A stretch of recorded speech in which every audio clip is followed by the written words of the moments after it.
저번 시간에 이어서 저희가 지금 알아야 될 것, 구원의 효력이 발생될 때 알아야 될 것, 그것이 무엇인지 회심의 3단계에 대해서 배우고 있었습니다. 먼저 회심의 3단계는 첫 번째는 자신의 상태를 깨달아야 된다는 것이었습니다. 나는 죄인이었고 나의 의로서는, 나의 노력으로서는 무엇도 구원을 얻을 수 없다, 무엇으로도 구원을 얻을 수 없다는 것을 알아야 되었고요. 그리고 하나님께서 죄에 대한 해결책을 이미 마련해 놓으셨다는 것을 알아야 된다는 것이었습니다. 그리고 하나님께서 죄에 대한 해결책을 준비하신 것을 알고 오늘은 하나님께서 해결책을 우리에게 주신 것을 받아들여야 된다는 것을 이제 공부하고자 합니다. 하나님의 해결책을 주셨으니 누구십니까? 주신 것은 주 예수 그리스도의 흘리신 보혈로서 우리는 구원을 받았습니다. 그것을 내 마음으로서 이제 받아들이는 것입니다. 첫 번째, 성령께서는 사람을 그리스도께로 인도하십니다. 성령께서는 죄에 대한 찔림을 주시고 그리스도께로 인도하지 않으신다면 우리는 사람들을 그리스도께로 인도할 수가 없습니다. 즉 우리의 능력으로 나의 솜씨로 말재주로서 다른 사람을 구원할 수 있는 게 아니라 성령님께서 우리가 구원하고자 하는 그 사람께 직접 죄에 대한 찔림을 주지 않으신다면 어떤 변화가 일어날 수 없다는 것입니다. 성경은 요한복음 6장 44절 말씀에서 이렇게 말씀하시고 계십니다. 요한복음 6장 44절 읽으시겠습니다. 요한복음 6장 44절입니다. 예, 요한복음 6장 44절입니다. 같이 읽으시겠습니다. 시작. 나를 보내신 아버지께서 이끌지 아니하시면 아무도 내게 올 수 없으며 내게 오는 그를 마지막 날에 내가 일으키리라. 예, 다음과 같은 구절도 또한 있습니다. 요한복음 12장 32절입니다. 요한복음 12장 32절입니다.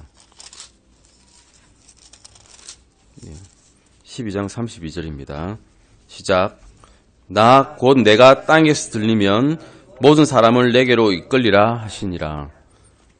이 말씀이 진실이시죠. 주 예수 그리스도께서 십자가에서 매달리셔서 땅에 들리셔서 그 죽으신가, 우리의 죄들로 인해서 죽으신가, 또 장사 지내시고 또 장사 지낸 지 4일 만에 무덤에서 부활하셔서 지금도 살아계시고 하나님 우편에서 우리를 위해서 중보해 주시고 계신다는 것을 우리는 믿고 있습니다. 칼빈주의자들은 이제 선택설을 믿죠. 예. 우리가 아무리 복음 전해봐도 선택당한 사람 아니면, 하나님께서 선택한 사람 아니면 아무도 구원받을 수 없다. 그러니까 구원받는 복음을 전하나 안 전하나 사실 별 상관없다는 그런 의미로도 어떻게 보면 들리는 말씀을 하는데, 이것은 이 목사님 말씀으로서는 지옥에서 바로 올라온 거짓말이라고 합니다. 예. 이것은 사람들이 구원을 받고자 하는 의지도 끊고 구원을 전하고자 하는 의지도 끊는 말이죠. 전해봤자 구원받은 사람, 택함받은 사람 아니면 구원 못 받는다 그러면 할 이유가 없지 않습니까? 구원하고자 마음을 가지고 있는 사람들의 의지마저도 끊는 말씀입니다. 예수님께서는 앞에 말씀드려요. 나 곧 내가 땅에서 들리면 어떤 사람만, 택한 사람만 내게로 이끈다 하지 않으셨고 모든 사람을 내게로 이끈다고 하셨습니다. 로마서 5장 18절 말씀 잠깐 보실까요? 로마서 5장 18절입니다. 이게 있지는 않은데요. 로마서 5장 18절 말씀입니다.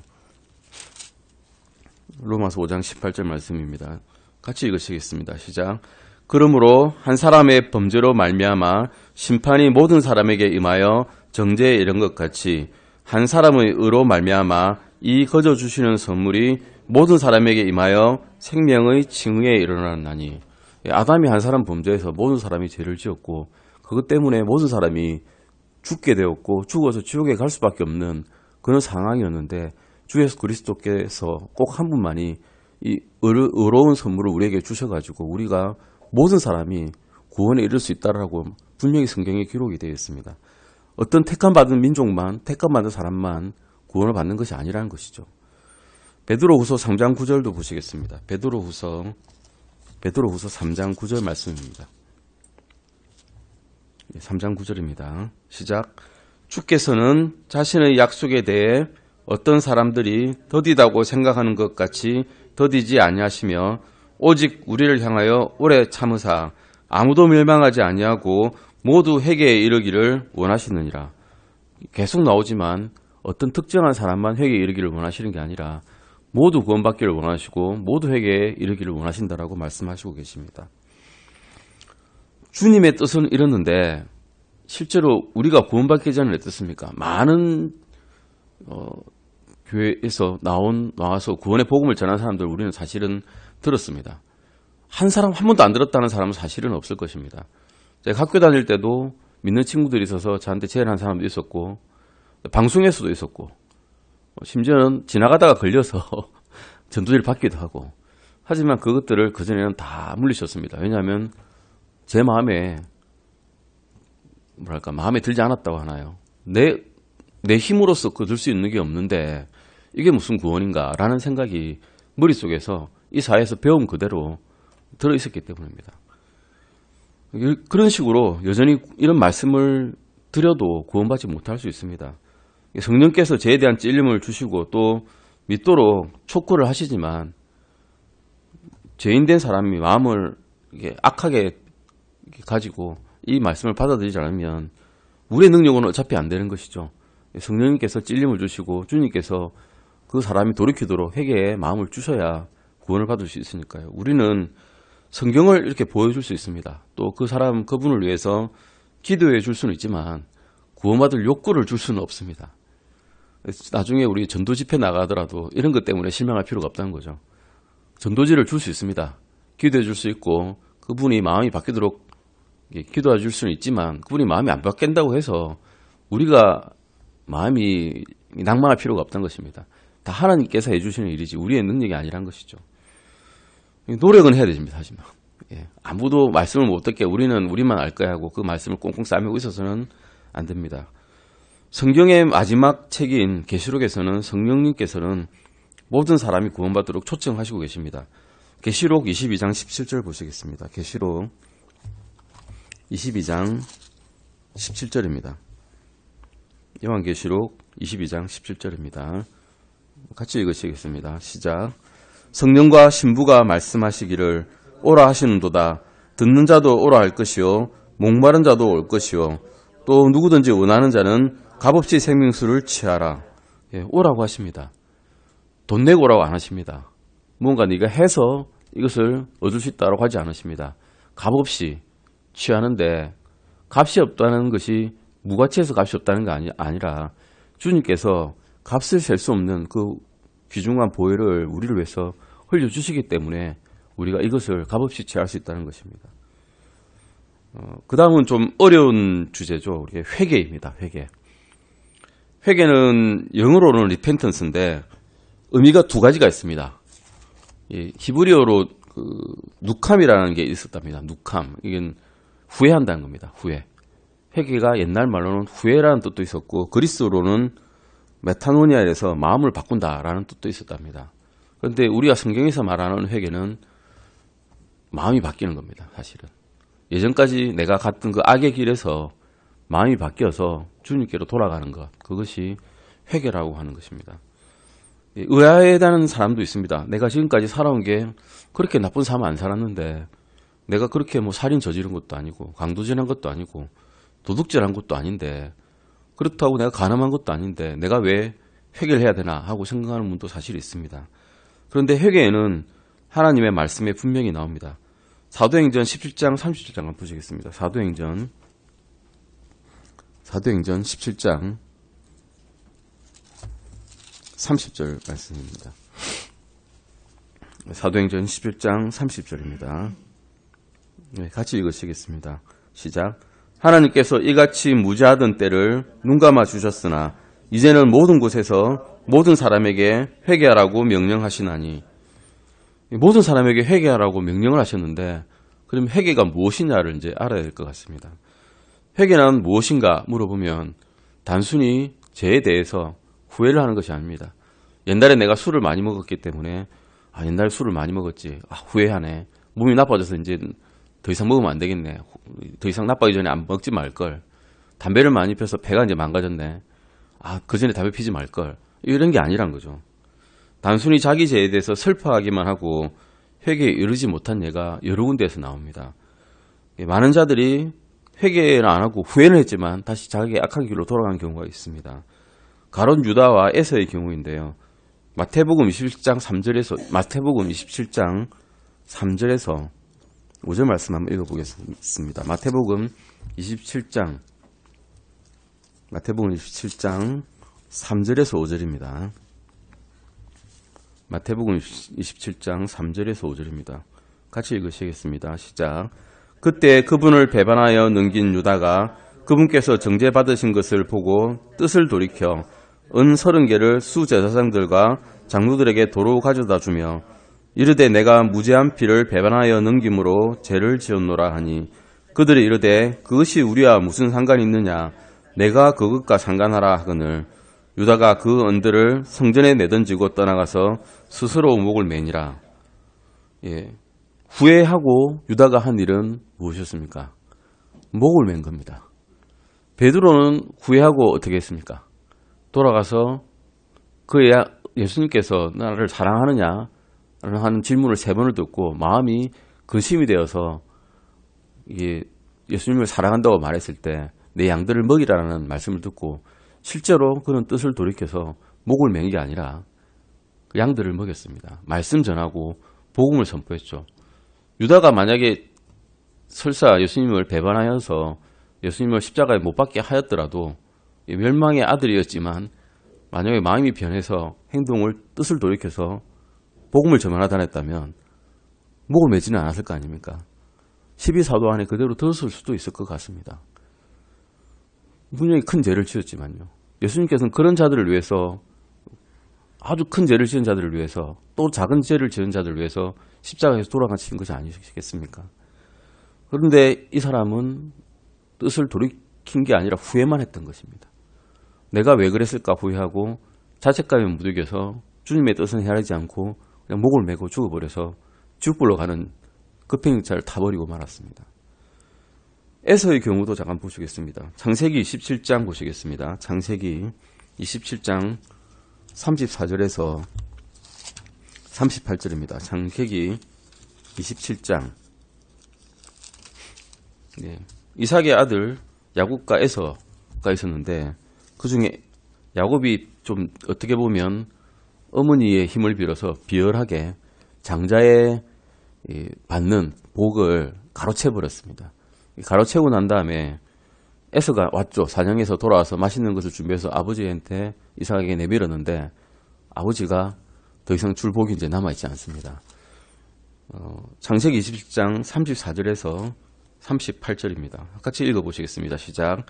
에서가 자기 아버지의 말을 듣고 큰 소리로 심히 비통하게 부르짖으며 자기 아버지에게 이르되 오 내 아버지여 나를 축복하소서 나도 그리하소서 하니 이삭이 이르되 내 동생이 강교하게 와서 내 복을 빼앗아갔도다 하며 그가 이르되 그의 이름을 야곱이라 함이 옳지 아니하나이까 그가 이같이 2번이나 나를 속여 빼앗았나이다. 그가 나의 장자권을 빼앗았고 보소서 이제는 내 복을 빼앗았나이다 하고 그가 또 이르되 아버지께서 나를 위하여 빌복을 남기지 아니하셨나이까 하니라. 이삭이 에서에게 대답하여 이르되 보라 내가 그를 너의 주로 세우고 그의 모든 형제를 내가 그에게 종으로 주었으며 곡식과 포도즙으로 그를 떠받쳐 주었으니 내 아들아 이제 내가 내게 무엇을 할 수 있으랴 하매 에서가 자기 아버지에게 이르되 내 아버지여 아버지의 빌복이 하나뿐이리까 오 내 아버지여 나를 축복하소서 나도 그리하소서 하고 소리 높여 우니 에서가 억울할 만합니다. 자기가 장자고 장자권도 사실은 그 야곱의 강교한 술수에 팥죽 한 그릇에 그냥 달라당 넘겨버렸는데 장자권에서 받을 축복금마저 아버지에게 받을 축복금마저 어머니 합당한 이 야합한 야곱에게 빼앗겨 버렸습니다. 야곱 이름 자체가 속이는 자란 뜻이었습니다. 그래서 에서는 속이는 자가 정말로 맞다라고 이렇게 이야기하면서 아버지에게 간곡하게 나한테도 복을 달라고 빌었죠. 그런데 어떻게 됐습니까? 38절에 보시면 어떻게 비열었는지 이렇게 이야기했습니다. 에서가 자기 아버지에게 이르되 오 내 아버지여 아버지의 빌복이 하나뿐이니까 오 내 아버지여 나를 축복하소서 나도 그리하소서 하고 소리 높여 울었습니다. 원래 이게 회개란 것은 내 마음이 변해서 내 행동을 바꾸는 것입니다. 근데 내 마음이 변했는데 누구의 행동이 바뀌길 빌었습니까? 아버지 행동이 바뀌기 빌었습니다. 그렇게 되면 내가 회개하는 것이 아니죠. 아버지가 회개하기를 빌었던 것입니다. 그래서 진정한 회개가 일어나지 않았던 것입니다. 성경은 우리에게 에서에 대해서 이렇게 이야기하고 있습니다. 히브리서 12장 17절입니다. 이렇게 빈 에서의 결론은 히브리서 12장 17절에서 성령님께서 말씀해 주시고 계십니다. 12장 17절입니다. 히브리서 12장 17절입니다. 시작. 너희가 아는 바와 같이 그 뒤에 그가 복을 상속받고자 하였으되 거절당하였으니 그가 눈물을 흘리고 염려하며 뜻을 돌릴 곳을 구하였으나 그것을 찾지 못하였느니라. 저희는 결국 이 말씀에서 에서는 구원을 받지 못했다라고 알 수 있습니다. 뜻을 돌리기를 구했지만 자신의 뜻을 돌린 것이 아니라 아버지의 뜻이 돌려지기를 구해서 그는 그것을 찾지 못했다는 것입니다.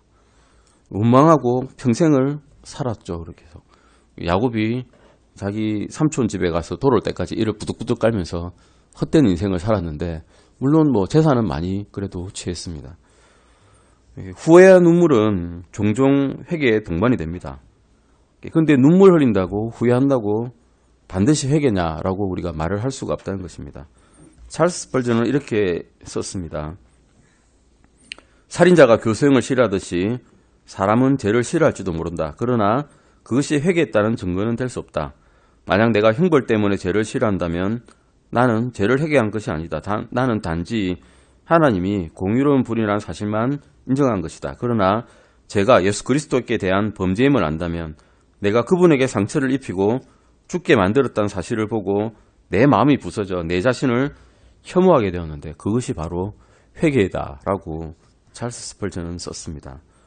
참회를 한 것이 회개를 한 것이라고 해서는 안 됩니다. 담배를 끊은 것이 회개한 것이 아닙니다. 술을 끊은 것이 회개한 것이 아닙니다. 내가 더 이상 가지 말아야 할 곳에 안 가는 것이 회개한 것이 아닙니다. 왜냐하면 그런 사람은 그런 일을 행함으로써 내 죄가 사해지고 구원을 얻을 수 있는 근거를 내 힘으로 마련했다라고 생각할 수 있기 때문입니다. 실제로 이런 비성경적인 가르침으로 인해서 진정한 회개에 이르지 못하는 경우가 많습니다. 회개는 마음이 변화되어서 행동의 변화까지도 이르는 것을 이야기하고 있습니다. 이게 지적인 면을 한번 살펴보겠습니다. 회개란 무엇인가에 대한 우리가 지식적인 면을 한번 보겠습니다. 마태복음 21장 29절입니다. 마태복음 21장 29절 말씀입니다. 마태복음 21장 29절 말씀입니다. 한번 28절에서 30절까지 한번 31절까지 한번 읽어보시겠습니다. 28절에서 31절까지입니다. 마태복음 21장 28절에서 31절까지입니다. 같이 읽으시겠습니다. 시작. 그러나 너희는 어떻게 생각하느냐? 어떤 사람에게 두 아들이 있었는데 그가 첫째에게 가서 이르되 아들아 오늘 내 포도원에 가서 일하라 하니 그가 응답하여 이르되 가지 아니하겠나이다 하고는 그 뒤에 뜻을 돌이켜서 갔고 그가 둘째에게 가서 또 그와 같이 말하매 그가 응답하여 이르되 아버지여 가겠나이다 하고는 가지 아니하였느니라. 그 둘 중에 누가 자기 아버지의 뜻을 행하였느냐 하시매 그들이 그분께 이르되 첫째 아들이라 하거늘 예수님께서 그들에게 이르시되 진실로 내가 너희에게 이르노니 세리들과 장녀들이 너희보다 먼저 하느님의 왕국에 들어가느니라.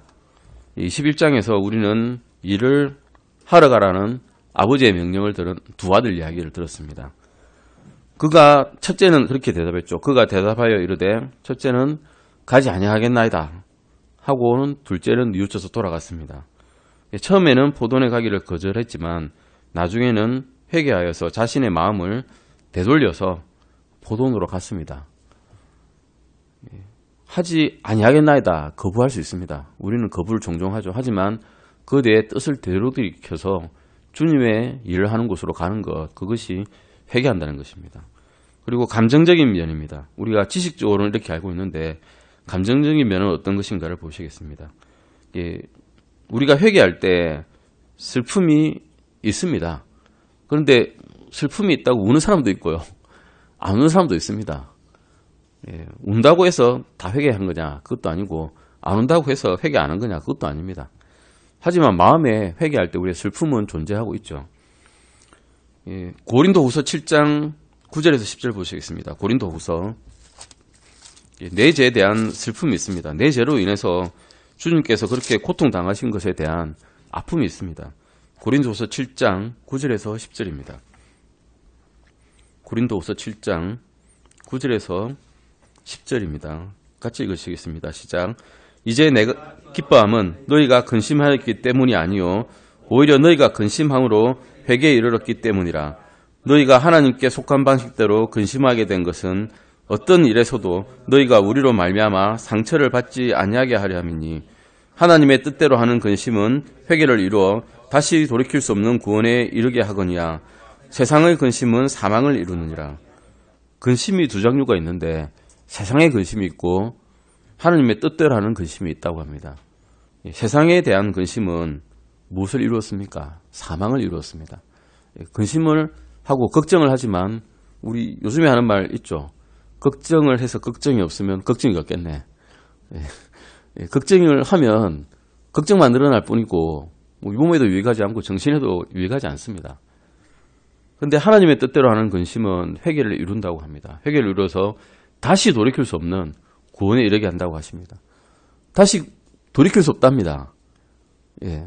내가 뭔가를 해도 뭔가 안 해도 다시는 돌이킬 수 없는 구원에 이르게 하시게 하십니다. 예, 주님의 능력이시죠, 이것이. 한 번 구원은 영원한 구원이 여기서 나오는 것입니다. 누가복음 18장 13절 한번 보시겠습니까? 누가복음 18장 13절입니다. 세리의 경우였죠. 회개한 세리였습니다. 누가복음 18장 13절입니다. 제가 읽겠습니다. 세리는 멀리 서서 감히 눈을 들어 하늘을 우러러보지도 못하고 다만 가슴을 치며 이르되 하나님이여 죄인인 내게 긍휼을 베푸소서 하니라. 바리새인은 자기의 의를 내세워서 나는 이 세리와 같지 아니하이다를 강조를 했지만 세리는 자신의 죄를 너무나 잘 알았습니다. 그래서 주님께 성전에 감히 가까이 가지도 못하고 가슴을 치면서 나는 죄인입니다. 나를 긍휼히 여겨 주시옵소서라고 가슴을 치면서 기도를 했습니다. 그의 마음에는 슬픔이 가득했습니다. 누가복음 7장 38절에서는 예수님께 향유를 부은 여인은 글자 그대로 자신의 눈물로 예수님께서 그 바리새인의 집에 들어섰을 때 원래 바리새인 집에는 아무도 갈 수 없거든요. 그런데 그것도 무릅쓰고 억지로 가져가지고 눈물을 흘리면서 예수님의 발을 자신의 눈물로 씻기고 향유가 들은 옥합을 그의 발에 예수님의 발에 부으면서 예수님을 죄를 빌었습니다. 자신의 죄에 대한 슬픔과 해결로 인해서 그녀는 예수님께 너는 죄를 용서받았다는 말씀을 들었죠. 감정이 얼마나 필요한가라는 질문에는 사실은 회개할 때 얼마나 감정이 필요한가는 아무도 대답을 할 수 없습니다. 참된 회개는 감정적 변화가 수반될 것입니다. 죄에 대한 슬픔도 같이 있을 것입니다. 돌아온 탕자의 경우도 그렇지 않겠습니까? 자기가 밖에 나가서 많은 부를 아버지께 받은 부를 다 써버리고 결국 돼지 우리 안에서 살다가 내가 뜻을 돌이켜서 아버지께 돌아가겠다고 마음먹었을 때 아버지를 만났을 때 아버지에 대한 죄 때문에 슬픔이 있었을 것입니다. 그리고 눈물을 흘렸을 것입니다. 눈물이 그런데 폭포수처럼 흘러나지도 않고 단 한 방울의 눈물도 흘리지 않는다 하더라도 감정적인 변화는 마음에 있을 것입니다. 스펄전은 이 점에 대해서 이렇게 말했습니다. 죄인은 머리만 갖고 있는 것이 아니라 마음도 갖고 있다. 죄인은 이성만 있는 것이 아니라 감정도 있다. 복음을 전하는 우리는 이 둘 다에 호소해야 된다. 어떤 죄인이라도 감정이 움직이기 전에는 회신하는 법이 절대 없을 것이다. 감정에도 호소하고 우리가 아는 말씀으로서도 전해가지고 회개에 이르르고 결국 돌이킬 수 없는 구원에 이르도록 말씀 전해야 된다는 것입니다. 그 다음은 의지에 관해서입니다. 회개하다라는 말이 리펜트인데 리펜턴스가 회개입니다. 리그렛하고는 좀 다르죠. 후회하는 것과 아까 말씀드린 대로 회개는 다른 말이라는 것입니다. 히브리어 단어 의미 가운데 하나는 리그렛도 있었지만 돌아서다. 즉 가다가 내가 주님께로 가는 길이 아니고 악의 길로 가다가 걸어가다가 뜻을 돌이켜서 180도 뒤돌아가가지고 주님의 길로 간다는 것입니다. 누가복음 15장 18절 말씀 잠깐 보시겠습니다. 누가복음 누가복음 15장 18절 말씀입니다. 누가복음 15장 18절입니다. 한번 돌아온 탕자 비유는 다 아시죠? 아주 유명한 예화이기 때문에 주님께서 말씀해 주신 비유죠. 이것은 18절 잠깐 같이 읽어보시겠습니다. 시작. 내가 일어나 내 아버지께 가서 그분께 이르기를 아버지 내가 하늘을 대적하여 죄를 짓고 아버지 앞에 죄를 지었사오니 이렇게 이야기를 합니다. 내가 하나님 앞에 죄를 짓고 또 아버지 앞에 죄를 짓고 하나님 앞에 또 죄를 지었다라고 말씀하고 있습니다. 회개다는 이 말은 그러고 난 다음에 그는 어떻게 했습니까? 18절 말씀에 내가 일어났습니다. 일어나서 어떻게 갔습니까? 아버지께 갔습니다. 자기가 놀던 그 돼지 우리의 진창에서 뒹굴면서 후회하면서 눈물만 흘리면서 내가 배가 굶어 죽게 되었구나 후회만 하고 있지 않았고 일어나서 그 돼지 우리를 박차고 나가서 몰고는 말이 아니지만 내가 하늘에 죄를 짓고 아버지께 죄를 짓다라고 진심으로 느끼고 후회하고 돌아서서 아버지가 계신 곳으로 걸어갔습니다. 그는 자신의 갈 길에 대해서만 생각하다가 머문 것이 아니고 실제로 일어나서 자기 집으로 걸어갔습니다. 절망적인 상황이 되었을 때 우리가 이런 상황이 닥치죠. 실제로 한 번씩 경험하신 적이 있으실 것입니다. 주님께서는 가끔 이렇게 우리를 몰아넣으실 때가 있습니다.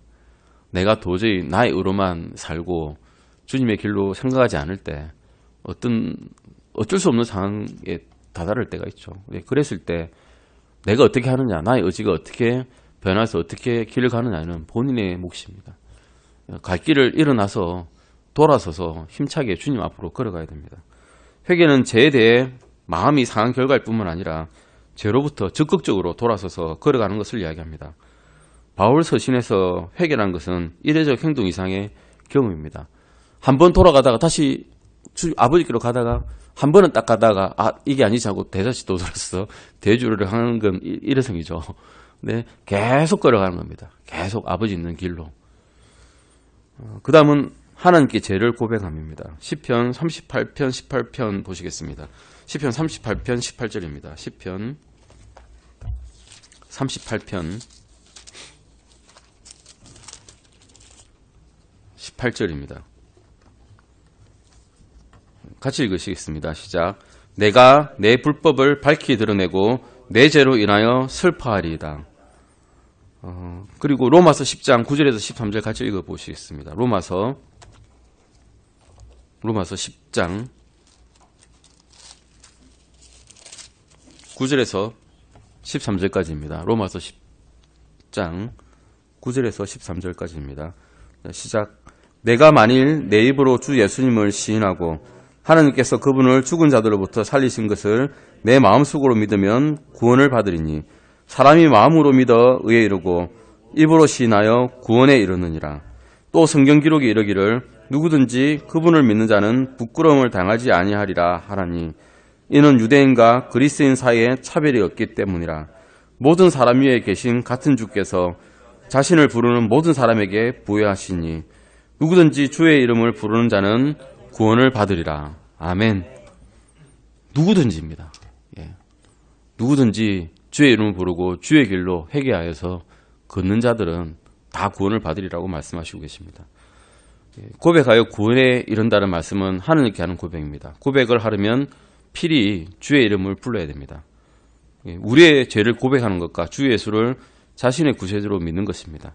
이로써 자연스럽게 사람들 앞에서 주님을 시인하게 되고 그를 믿는 자들은 누구나 부끄러움을 당하지 않게 되는 것입니다. 주님을 진정으로 믿게 된 사람은 또한 절대로 주님을 부끄럽게 생각하지 않고 주님 또한 그들을 부끄러워하지 않으실 것입니다. 회개하여서 구원을 얻으러 주께 나온 죄인들을 내쫓겠다는 말은 성경 어디에도 나와 있지 않습니다. 주님께로 가면 주님께서 구원해 주시고 구원받은 그 죄인은 절대로 구원을 잃어버리지 않는다는 것입니다. 아멘. 요한복음 6장 37절에서 39절입니다. 요한복음 6장 37절에서 37절에서 39절까지입니다. 같이 읽으시겠습니다. 시작. 그러나 37절이죠. 같이 읽으시겠습니다. 아버지께서 내게 주시는 모든 자는 내게로 올 것이요 내게 오는 자는 내가 결코 내쫓지 아니하리라. 나는 내 뜻을 행하려고 하늘로부터 내려오지 아니하고 나를 보내신 분의 뜻을 행하려고 내려왔느니라. 나를 보내신 아버지의 뜻은 이것이니 곧 그분께서 내게 주신 모든 것 중에서 내가 하나도 잃지 아니하고 마지막 날에 그것을 다시 일으키는 것이니라. 아멘. 주님께서는 우리의 죄들로 인해서 십자가에서 돌아가시고 모든 것을 다 이루시고 지금도 하늘 우편에서 우리를 위해서 중보하고 계신다는 것을 굳게 믿습니다. 아멘. 세리는 회개할 때 이렇게 했습니다. 하나님께서 나 같은 죄인에게 자비를 베푸시기를 원하였고 탕자는 내가 하늘을 거슬러 죄를 지었다라고 울부짖었습니다. 우리도 회개할 때 이런 일이 있었습니다. 예전에 지었던 나를 보고 내가 나의 지었던 그 죄들이 주님을 갈갈기 찢게 만들었다는 걸 사실을 깨닫고 내 마음속에 슬픔이 있었고 나를 혐오하게 되었다는 그 스펄전의 말대로 우리에게는 이런 일이 있었던 것입니다. 다음 시간에 제단절과 하나님께로 돌이킴을 보시겠습니다. 기도하시고 마치겠습니다. 하나님 아버지 감사드립니다. 오늘 회개에 대해서 주님의 말씀을 들었습니다.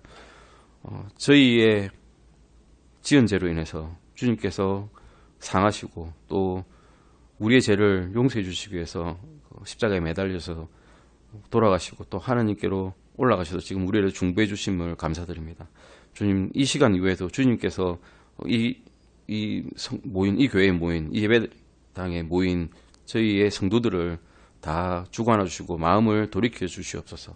감사드리며 주 예수 그리스도 이름으로 기도드렸습니다. 아멘.